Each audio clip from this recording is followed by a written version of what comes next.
Hello guys, আসসালামু আলাইকুম। Welcome back to my channel Sathi cookings and blogs. আশা করি সবাই ভালোই আছেন। আমি বরাবরের মতো আপনাদের জন্য নিয়ে এসেছি আরও একটি রেসিপি। আমাদের অনেক সময়ই ঘরে ভাতটা বেঁচে যায়।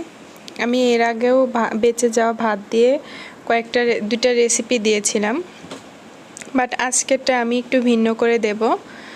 রেসিপিটা আপনার বেঁচে যাওয়া ভাত দিয়ে ফ্রাইড রাইস বলতে পারেন। ফ্রাইড রাইসের মতো ভাতটাকে আমি ভেজে নেব।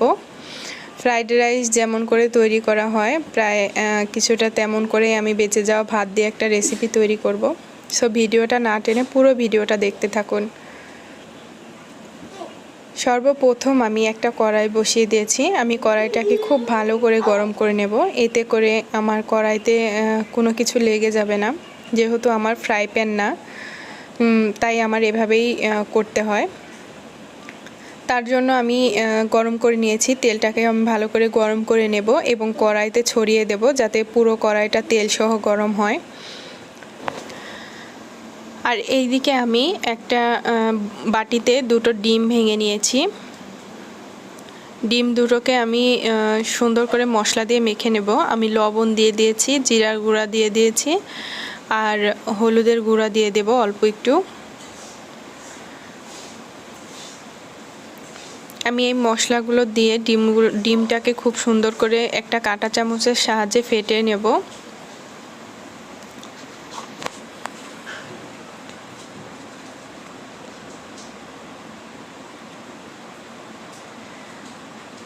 ডিমটাকে আমি সুন্দরভাবে মাখিয়ে নিয়েছি।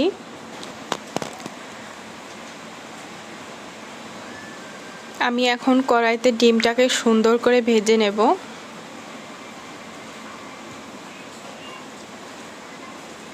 আমার তেলটা গরম হয়ে গেছে, আমি ডিম দিয়ে দেব। দিয়ে আমি ডিমটাকে খুব সুন্দর করে ভেজে নেব।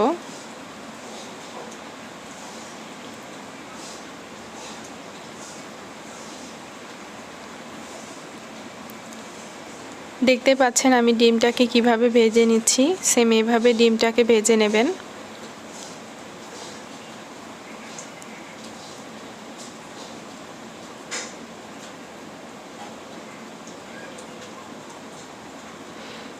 ডিমটাকে আমি ভেজে এভাবে টুকরো টুকরো করে নিয়েছি খুন্তিটার সাহায্যে। সো এখন আমি ডিমগুলোকে তুলে নেব।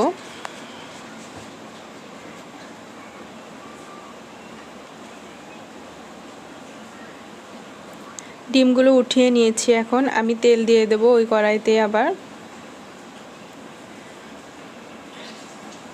তেলে আমি দিয়ে দেব পেঁয়াজ কুচি আর কাঁচামরিচ কুচি। পেঁয়াজটাকে আমি খুব ভালোভাবে ভেজে নেব, একটু লালচে কালার হওয়া পর্যন্ত ভেজে নেব। আমি দেখতেই পাচ্ছেন হালকা লালচে কালার হয়েছে পেঁয়াজটা। এখন আমি দিয়ে দেব টমেটো। আমি একটা টমেটো কেটে নিয়েছি, এটা দিয়ে আমি সসের মতো তৈরি করব।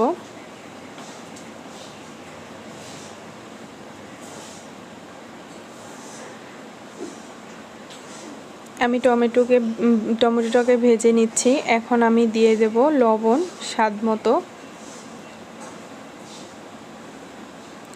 লবণটা দেওয়া হয়ে গেছে। এখন আমি দিয়ে দেব হলুদ গুঁড়ো। আপনারা যদি সাদা করতে চান সেক্ষেত্রে হলুদ গুঁড়োটা স্কিপ করে যাবেন। আমি হলুদ করব, তাই হলুদ গুঁড়ো দিয়ে দিয়েছি। আপনারা না চাইলে নাও দিতে পারেন। সো এখন আমি টমেটোটা দেখতেই পাচ্ছেন সুন্দর মিশ হয়ে গেছে। এখন আর প্যাকেটের একটা টমেটো সস আমি এর মধ্যে দিয়ে দেব। আপনারা চাইলে টমেটোর বদলে টমেটো সসটা দিয়েও করতে পারেন, আবার চাইলে দুটো মিক্স করে দিয়ে করতে পারেন। আমার টমেটোটা একদম ভাজা হয়ে গেছে, দেখতে পাচ্ছেন একদম সসের মতো মিশ হয়ে গেছে টমেটোটা। এই পর্যায়ে আমি ডিমগুলো দিয়ে দিয়েছি। ডিমটার সঙ্গে আমি মশলাগুলোকে খুব ভালো করে মিশিয়ে নেব।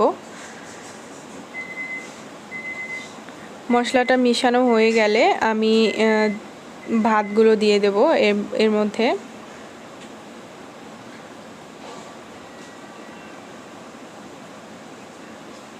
দেখতে পাচ্ছেন আমি ভাতগুলো দিয়ে দিয়েছি। এখন আমি ভাতগুলোকে উল্টে পাল্টে ভালো করে ভেজে নেব। একটু সময় ধরে ভাতটাকে ধৈর্য ধরে ভাজতে হবে। আপনি চাইলে প্রায় 10-12 মিনিটের মতো ভাজতে থাকবেন ভাতটাকে। আমি ভাতগুলোকে উল্টে পাল্টে দিচ্ছি। এভাবে উল্টে পাল্টে সবগুলো মশলা, ডিম, টমেটো সব মিক্স করে নিতে হবে ভাতের সঙ্গে। আমার দেখতে পাচ্ছেন মিক্স করা হয়ে গেছে। আমি এখন 8-10 মিনিট বা 12 মিনিটের মতো আমি ভাতটাকে ভেজে নেব এভাবেই নেড়েচেড়ে।